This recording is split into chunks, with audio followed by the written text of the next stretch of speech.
Hi hello నమస్తే welcome to YK news bulletin ముందుగా headlines. Asia కప్లో టైటిల్ పోర్ టెన్షన్, ఉత్కంఠ రేపుతున్న Bharat Pakistan final match.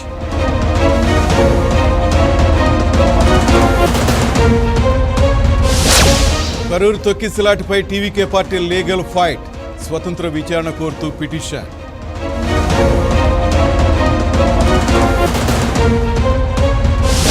Bihar elections కు 470 మంది అబ్జర్వర్లు, 320 మంది ఐఏఎస్, 60 మంది ఐపీఎస్ల నియామకం.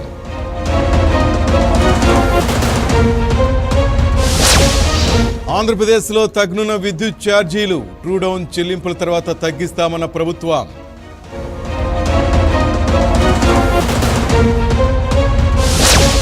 జ్వరంతో బాధపడుతున్న పవన్ను పరామర్శించిన చంద్రబాబు, గంట పాటు సమాలోచనలు.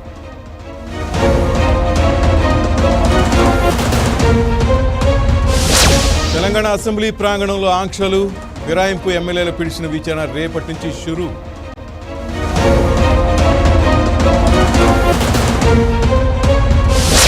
ఫ్యూచర్ సిటీకి తెలంగాణ సీఎం రేవంత్ శంకుస్థాపన, ఉన్న సిటీని ముంచి ప్రగల్భాలు ఎందుకుని కేటీఆర్ సెటైర్.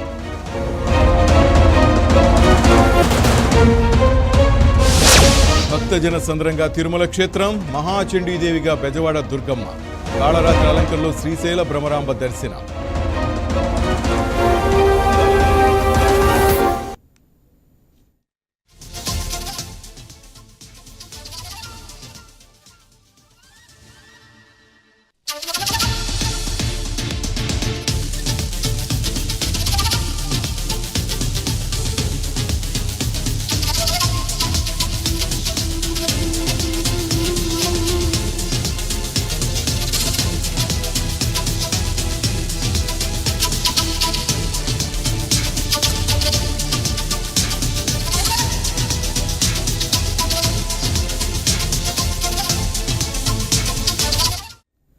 రానున్న రోజుల్లో మరింతగా విద్యుత్ ఛార్జీలను తగ్గిస్తామని ఏపీ విద్యుత్ శాఖ మంత్రి గొట్టిపాటి రవికుమార్ ప్రకటించారు.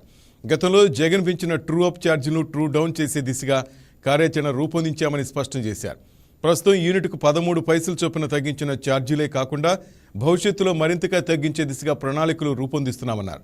విద్యుత్ ఛార్జీలు పెంచకుండా వీలైతే తగ్గిస్తామని ముఖ్యమంత్రి చంద్రబాబు ఎన్నికల సమయంలో ఇచ్చిన హామీని 15 నెలల్లో నిలబెట్టుకున్నామని మంత్రి గుర్తు చేశారు.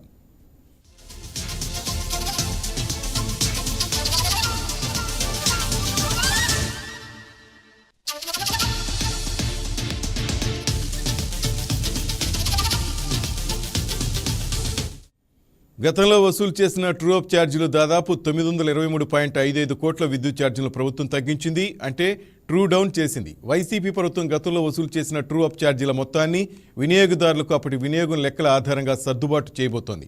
తగ్గించిన మొత్తాన్ని విద్యుత్ సంస్థలు వినియోగదారులకు నవంబర్ బిల్లు నుంచి 12 సమాన వాయిదాల్లో తిరిగి చెల్లిస్తారు.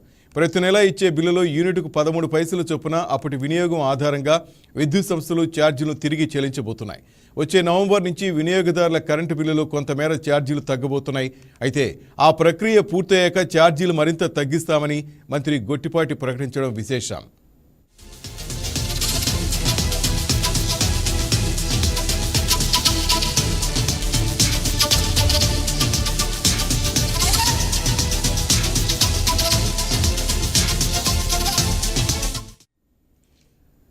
గత కొన్ని రోజులుగా తీవ్ర జ్వరంతో బాధపడుతున్న జనసేన పార్టీ అధినేత AP deputy CM Pawan Kalyan CM Chandrababu పరామర్శించారు. హైదరాబాద్లోని పవన్ కళ్యాణ్ నివాసానికి వెళ్లి ఆయన ఆరోగ్యంపై ఆరా తీశారు. పవన్ కళ్యాణ్ వైరల్ జ్వరంతో బాధపడుతున్నట్లు 5 రోజుల క్రితం ఆయన కార్యాలయం ఓ ప్రకటన విడుదల చేసింది. వైద్యులు విశ్రాంతి అవసరమని సూచించినప్పటికీ మంగళవారం శాఖాపరమైన అంశాలపై అధికారులతో టెలికాన్ఫరెన్స్లు నిర్వహించినట్లు పేర్కొంది. ఆరోగ్యం గురించి జాగ్రత్తలు తీసుకోవాలని పవన్కు చంద్రబాబు సూచించారు.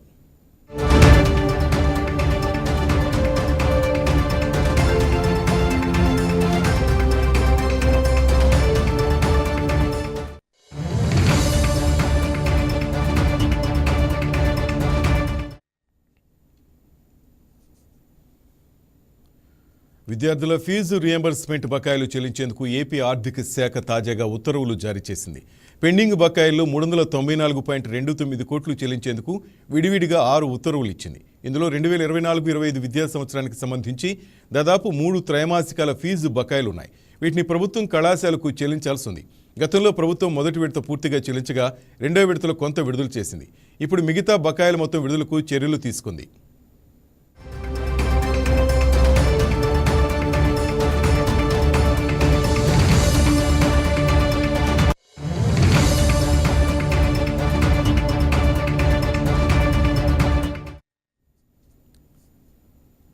శ్రీలంకలోని జాఫ్నా జైల్లో నిర్బంధంలో ఉన్న 4 కాకినాడ జాలర్లు స్వదేశానికి తిరుగు పయనమయ్యారు.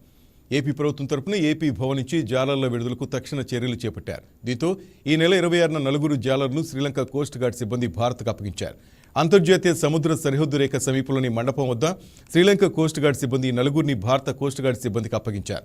తమిళనాడులోని మండపం నుంచి నౌకలో బయలుదేరిన 4 మత్స్యకారులు ఈ నెల 30న కాకినాడకు చేరుకుంటారు.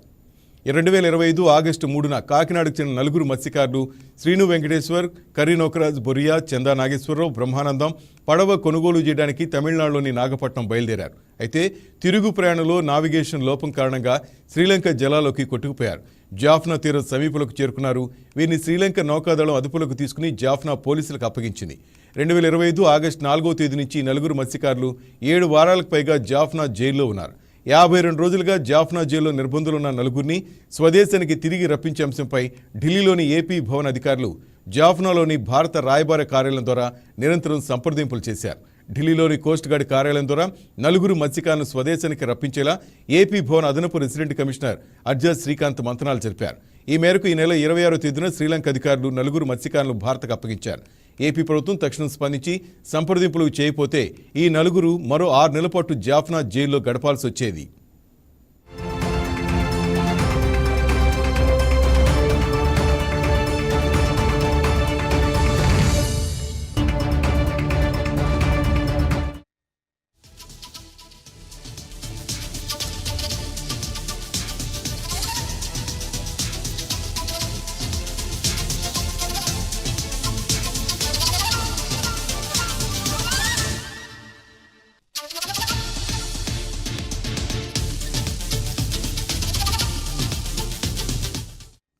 రేపటి నుంచి తెలంగాణ ఫిరాయింపు ఎమ్మెల్యేల అనర్హత అంశంపై విచారణకు స్పీకర్ ప్రసాద్ విచారణ చేయబోతున్నారు. దీంతో తెలంగాణ అసెంబ్లీ ప్రాంగణంలో ఆంక్షలు విధిస్తూ స్పీకర్ గడ్డం ప్రసాద్ ఉత్తర్వులు జారీ చేశారు. పార్టీ ఫిరాయింపు ఆరోపణలు ఎదుర్కొంటున్న ఎమ్మెల్యేల అనర్హత పిటిషన్లపై విచారణ నేపథ్యంలో ఈ ఆంక్షలు విధించారు. రేపటి నుంచి వచ్చే నెల 6 వరకు ఎమ్మెల్యేలతో స్పీకర్ ముఖాముఖి మాట్లాడతారు. స్పీకర్ కార్యాలయం విడుదల చేసిన బులెటిన్ ప్రకారం అనుమతి లేనిదే అసెంబ్లీలోకి నో ఎంట్రీ. విజిటర్లు, మీడియా సిబ్బంది, మాజీ ప్రజా ప్రతినిధులకు కూడా ముందస్తు అనుమతి తప్పనిసరని చెప్పారు. ఇక మీడియా పాయింట్ వద్ద ఎవరూ మాట్లాడొద్దని బులెటిన్లో పేర్కొన్నారు. రేపటి నుంచి వచ్చే నెల 6 వరకు ఆంక్షలు అమల్లో ఉంటాయి.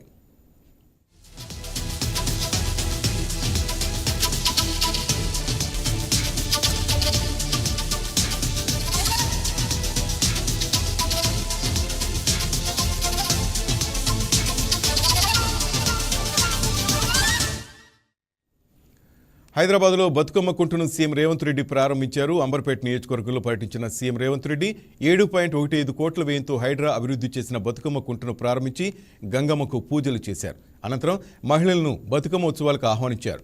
హైకోర్టులో న్యాయ పోరాటం చేసిన హైడ్రా బతుకమ్మ కుంటను కబ్జాదారుల నుంచి కాపాడి 5 నెలల్లోనే రూపురేఖలు మార్చేసింది.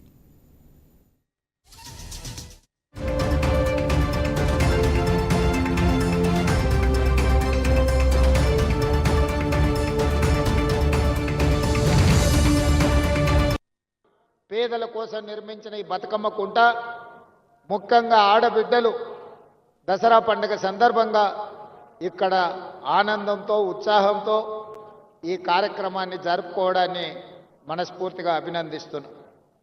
మిత్రులారా, ఈరోజు నిజంగా చాలా సంతోషకరమైన పర్వదినం. నేను హైడ్రా ఆలోచన చేసినప్పుడు చాలామంది చాలా రకాలుగా మాట్లాడారు. కొంతమందికి అర్థం కాలేదు, కొంతమందికి అర్థమయ్యి వాళ్ళ యొక్క కబ్జాలు, వాళ్ళ యొక్క ఆలోచనలు భవిష్యత్తులో సాగవని బురద జల్లే ప్రయత్నం చేసింది.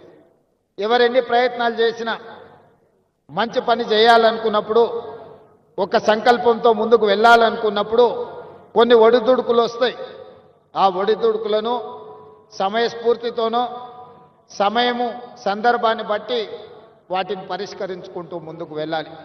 ఈనాడు ఒక నూతన సంస్థని రాష్ట్ర ప్రభుత్వం ప్రారంభించింది.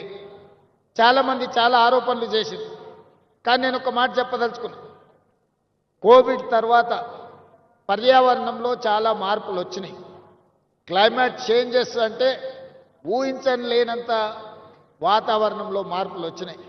ఈ హైదరాబాద్ నగరమే కాదు, ఈ దేశంలో మనం ఏర్పాటు చేసుకున్న వ్యవస్థలు, మనం నిర్మించుకున్న రోడ్లు కావచ్చు, డ్రైనేజ్ కావచ్చు, ఇతర పరిస్థితులు, ఇతర ఏర్పాట్లు అన్నీ కూడా రోజుకు 2 సెంటీమీటర్ల వర్షం కురిస్తే సరిపోయే విధంగా మనం ఇన్ఫ్రాస్ట్రక్చర్ ఏర్పాటు చేసుకున్నాం.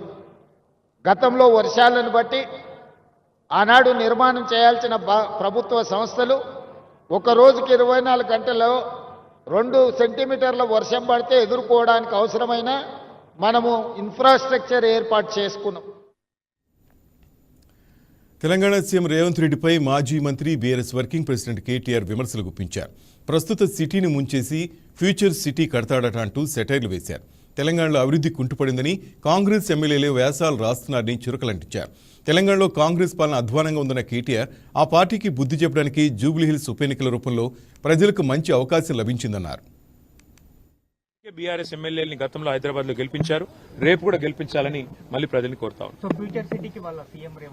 ప్రజెంట్ సిటీని పట్టించుకోమనండి. ముందు ప్రజెంట్ సిటీ ఇవాళ మొత్తం వరదల్లో కొట్టుకొని పోయే పరిస్థితి ఉంటే ప్రజెంట్ సిటీని వరదల్లో ముంచేసి ప్రజెంట్ సిటీలో మోరీలు సాఫ్ చేసేటోడు లేడు. ప్రజెంట్ సిటీలో జనాలకు దోమలు కుడుతుంటే పిచికారీ చేసేటోళ్ళు లేరు, బ్లీచింగ్ పౌడర్ చల్లేటోళ్ళు లేరు. ప్రజెంట్ సిటీలో ఇప్పుడున్న మరి చెత్త కలెక్షన్ చక్కగా లేదు. ప్రజెంట్ సిటీని పట్టించుకుంటే రేవంత్ రెడ్డి గారు మంచిది. ఫ్యూచర్ సిటీని ప్రజలు కట్టుకుంటారు. ఫ్యూచర్ సిటీని తెలంగాణ భవిష్యత్ నిర్మాతలైన మా పిల్లలు నిర్మించుకుంటారు తప్ప ఎవరో ఒక రాజకీయ నాయకుడు రియల్ ఎస్టేట్ కోసం 4th సిటీ 5th సిటీ అని అన్నంత మాత్రాన అదేది అయ్యేది కాదు, పోయేది కాదు. ఉన్న మెట్రోను రద్దు చేసి ఫ్యూచర్ సిటీకి మెట్రో పెడతానంటేనే దాన్ని బట్టి అర్థం చేసుకోవచ్చు రేవంత్ రెడ్డి గారి సాగు తెలియట్లేదు. ఇక్కడికి వచ్చి గ్రూప్ 2 ఫలితాలను టీజీపీఎస్సీ విడుదల చేసింది. మొత్తం 783 పోస్టులకు గానీ ఎంపికైన 782 మంది జాబితాను వెల్లడించింది. ఒక్క పోస్టు ఫలితాన్ని పెండింగ్లో పెట్టింది. 2022లో గ్రూప్ 2 నోటిఫికేషన్ విడుదల చేసిన టీజీపీఎస్సీ 2024 డిసెంబర్లో రాత పరీక్ష నిర్వహించింది. ఈ ఏడాది మార్చి 11న జనరల్ ర్యాంకుల జాబితాను వెల్లడించింది. ఇప్పటికే అభ్యర్థుల ధృవపత్రాల పరిశీలన పూర్తి చేసింది. దీంతో ఎంపికైన వారందరికీ త్వరలో జాయినింగ్ ఆర్డర్స్ ఇచ్చే అవకాశం కనిపిస్తోంది.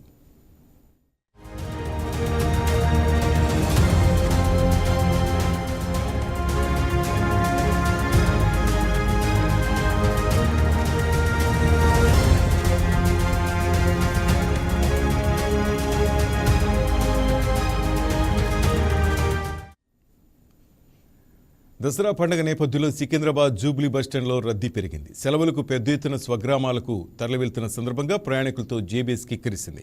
ఇటీవల కురిసిన వర్షాల వల్ల ఎంజీబీఎస్కు ఉత్తర తెలంగాణ బస్సులు వెళ్లకపోవడంతో జేబీఎస్ నుంచి ప్రయాణికుల రద్దీ ఒక్కసారిగా ఎక్కువైంది. ఆర్టీసీ అధికారులు ప్రత్యేక బస్సులు నడుపుతుండటంతో పాటు ప్రయాణికులకు ఇబ్బంది లేకుండా చర్యలు తీసుకుంటున్నారు.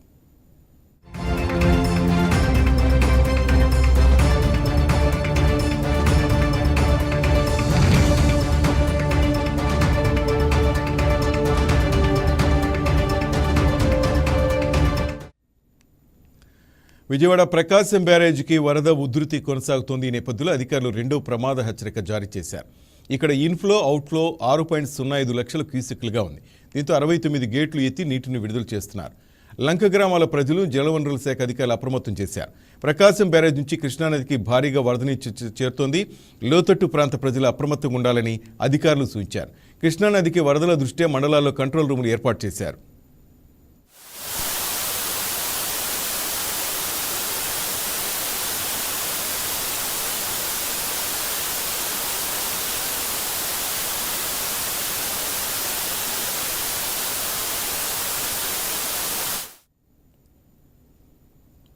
అటు ఎగువ ప్రాంతాల్లో కురిసిన వర్షాల కారణంగా కర్నూలు వద్ద హంద్రీ నది పోటెత్తింది. భారీ వర్షాలతో వాగులు, వంకలు, కాలువల ద్వారా వరద నీరు హంద్రీ నదికి వచ్చి చేరుతోంది.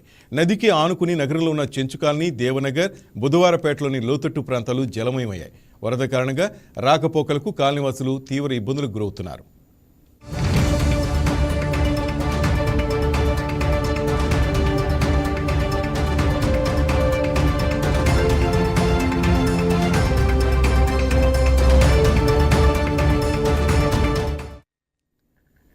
తెలంగాణలోని ములుగు జిల్లా వాజేడు మండలంలోని బొగత జలపాతం పరవళ్లు తొక్కుతూ చూపర్లను ఆకర్షిస్తోంది. వారం రోజులుగా కురుస్తున్న వర్షాలతో ఛత్తీస్గఢ్ అటవీ ప్రాంతాల నుంచి వస్తున్న వరద నీటితో జలపాతం పరవళ్లు తొక్కుతోంది. జలపాతం అందాలను తిలకించేందుకు పలు ప్రాంతాల నుంచి వచ్చిన పర్యాటకులతో అక్కడి పరిసరాలు సందడిగా మారాయి.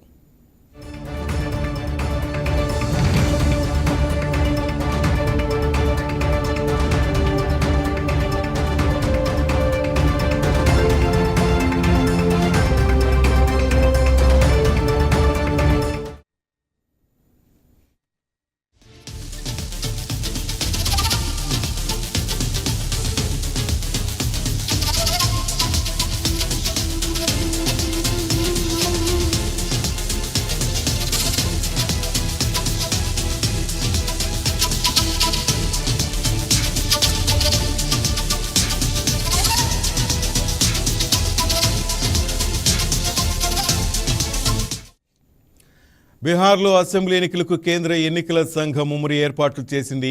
470 మంది అబ్జర్వర్లు నియమించిన ఈసీఐ వీరిలో 320 మంది ఐఏఎస్, 60 మంది ఐపీఎస్లు ఉన్నారు. మరో 90 మంది ఇతర ఉన్నతాధికారులకు కూడా బాధ్యతలు అప్పగించింది. బీహార్ అసెంబ్లీ ఎన్నికలతో పాటు మరో 7 స్థానాల్లో ఉప ఎన్నికలు నిర్వహించేందుకు ఈసీ కసరత్తు సిద్ధమైంది. అక్టోబర్ తొలి వారంలో బీహార్లో ఎన్నికల సంసిద్ధతపై రివ్యూ కూడా నిర్వహించనుంది. సమీక్ష నిర్వహించిన ఈసీ అంతకుముందు రోజే పరిశీలకులకు దిశానిర్దేశం కూడా చేయనుంది. బీహార్ అసెంబ్లీలో 243 స్థానాలు ఉండగా నవంబర్ 22తో శాసనసభ గడువు ముగినుంది. దీంతో కేంద్ర ఎన్నికల సంఘం ఏర్పాట్లు స్పీడప్ చేసింది. ఓటర్ల జాబితాకు సంబంధించి ప్రత్యేక సమగ్ర సవరణ పూర్తి చేసింది. అయితే ఈ అంశం సుప్రీంకోర్టు పరిధిలో ఉంది. కోర్టు తీర్పు అనంతరం ఈసీ దేశవ్యాప్తంగా దీన్ని అమలు చేసే అవకాశం ఉంది.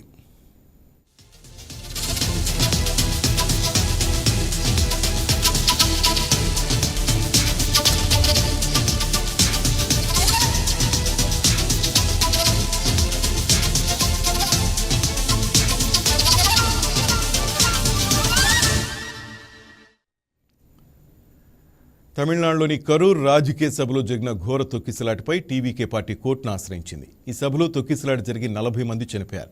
దీనిపై స్వతంత్ర పారదర్శక విచారణ జరిపించాలని కోరుతూ టీవీకే పార్టీనే మద్రాస్ హైకోర్టును ఆశ్రయించింది. టీవీకే పార్టీ దాఖలు చేసిన పిటిషన్ను రేపు మధ్యాహ్నం 2:15 హైకోర్టు మధురై ధర్మాసనం అత్యవసరంగా విచారించనుంది. ఈ విషయాన్ని టీవీకే ముఖ్య నేత నిర్మల్ కుమార్ తెలిపారు.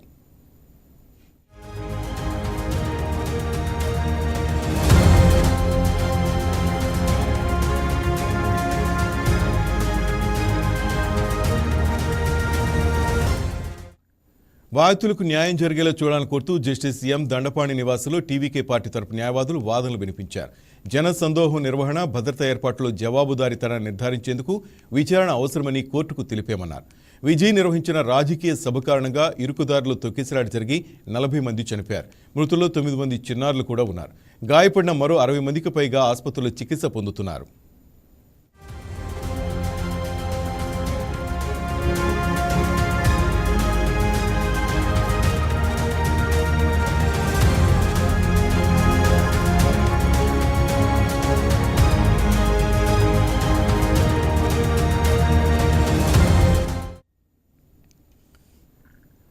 ఇక బీసీసీఐ నూతన అధ్యక్షుడిగా మాజీ క్రికెటర్ మిథున్ మన్హాస్ ఎన్నికయ్యారు. బీసీసీఐ హెడ్ ఆఫీసులో జరిగిన ఏజీఎంలో ఈ నియామకాన్ని అధికారికంగా ప్రకటించారు. సౌరవ్ గంగూలీ, రోజర్ బిన్నిల్ తర్వాత ఈ అత్యున్నత పదవిని అలంకరించిన 3వ మాజీ క్రికెటర్గా మన్హాస్ రికార్డు క్రియేట్ చేశారు. ఆగస్టులో రోజర్ బిన్నీ పదవికి రాజీనామా చేయడంతో బీసీసీఐ అధ్యక్ష పదవికి ఎన్నిక జరిగింది. ఢిల్లీ తరపున దేశవాళీ క్రికెట్ ఆడిన మన్హాస్ జమ్మూ కాశ్మీర్ జట్టు కూడా ప్రాతినిధ్యం వహించారు. కోచ్గాను సేవలందించారు.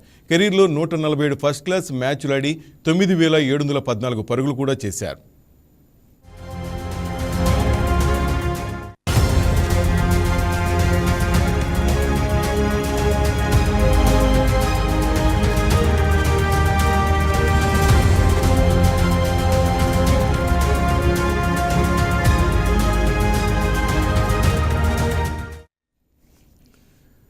శ్రీవారి సాలకట్ట బ్రహ్మోత్సవాల భాగంగా తిరుమల శ్రీవారికి గరుడ వాహన సేవ నిర్వహించారు.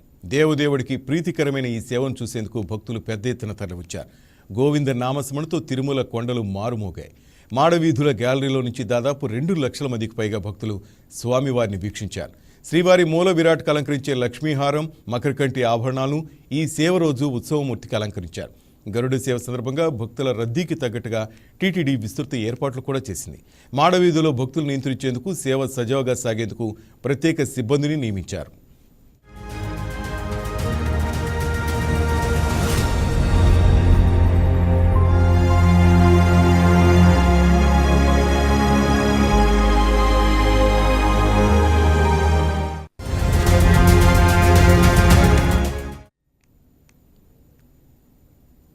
పశ్చిమ గోదావరి జిల్లా నర్సాపురం సరిపల్లో దసరా ఉత్సవాలు ఘనంగా జరుగుతున్నాయి. అమ్మవారికి 6.5 లక్షల విలువైన 50, 100, 200 కరెన్సీ నోట్లతో అలంకరించారు. అమ్మవారిని దర్శించుకునేందుకు తెల్లవారుజామునుంచే భక్తులు క్యూ కట్టారు.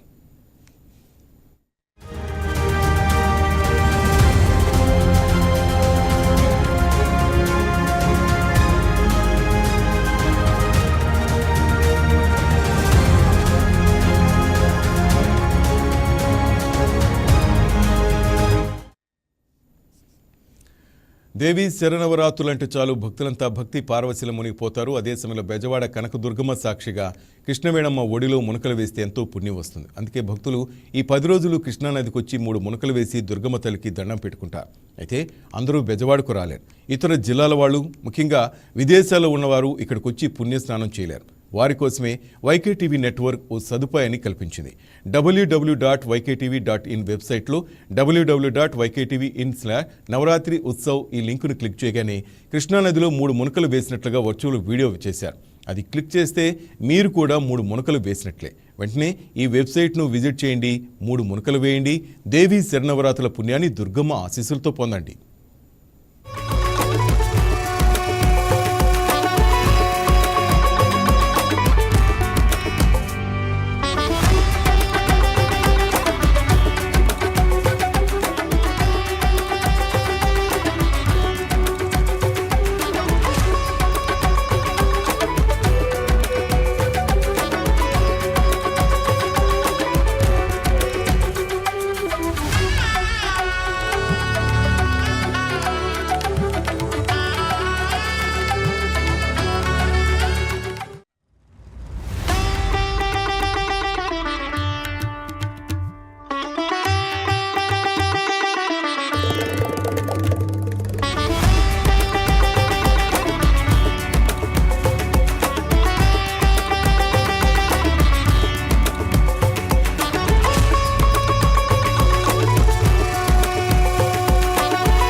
రెడ్ క్రాస్ సమాజ సేవలు ఎప్పుడూ ముందుంటుంది. అత్యవసర పరిస్థితుల్లో సహాయం చేయడం, రక్తదానం ద్వారా ప్రాణాలు కాపాడడం, విపత్తు సమయంలో ఆపన్నహస్తం అందించడం వంటి ఎన్నో సేవా కార్యక్రమాల్లో రెడ్ క్రాస్ కీలక పాత్ర పోషిస్తోంది.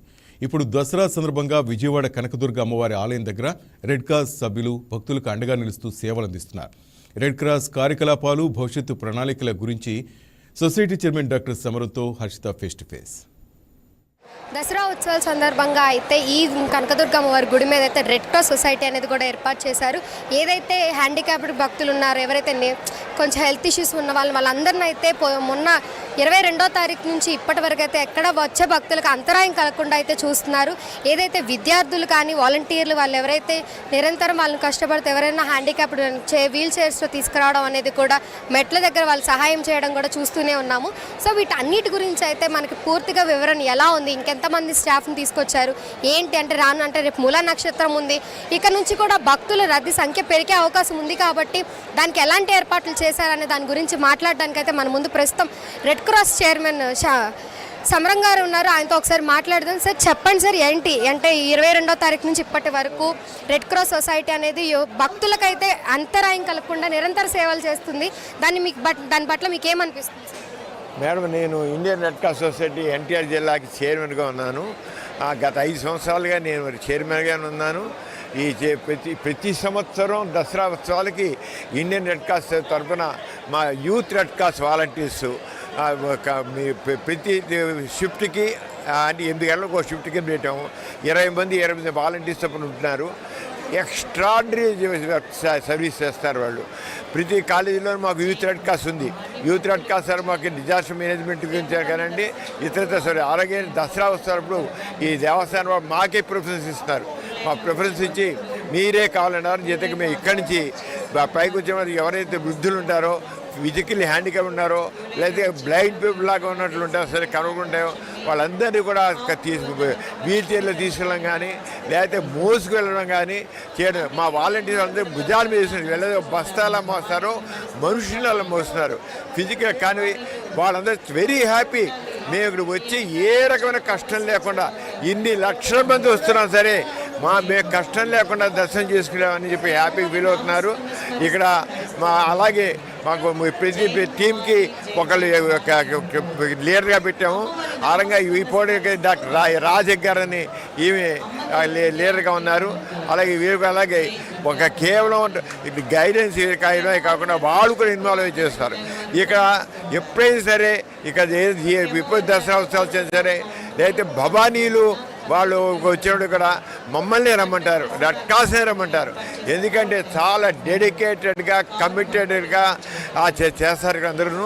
అంచేత నేను 5 సంవత్సరాల పైగా చైర్మన్ ఉన్నా. అప్పటి ప్రతి సంవత్సరం మేము ఇలాగే చేస్తున్నాం. సర్వీస్లో మాత్రం ఏమాత్రం కూడా లోపం లేకుండా తల్లిగా మజ్జిగ ఇస్తున్నాము, వాటర్ ఇస్తున్నాము, ఫుడ్ ఇస్తున్నాము. అలాగే వీళ్ళందరూ తీసుకుని క్యారీ ఎవరికి ఇబ్బంది లేదు, అలా చేస్తున్నామమ్మా.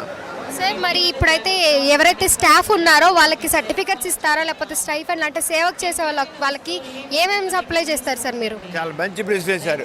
యూత్ రెడ్ క్రాస్ వాలంటీర్ ఎవరు చేశారో వాళ్ళందరికీ రెడ్ క్రాస్ కలెక్టర్ గారు చేసి సైన్ చేసి అలాగే ఇక్కడ ఈఓ గారు చేసి సైన్ చేయించి వాళ్ళ సర్టిఫికేట్ ఇస్తున్నారు దేవస్థానం. అంటే రెడ్ క్రాస్ సర్టిఫికేటు దాని మీద కలెక్టర్ గారు సైన్ ఉంటుంది, అలాగే ఎగ్జిక్యూటివ్ ఆఫీసర్ గారి సైన్ ఉంటుంది.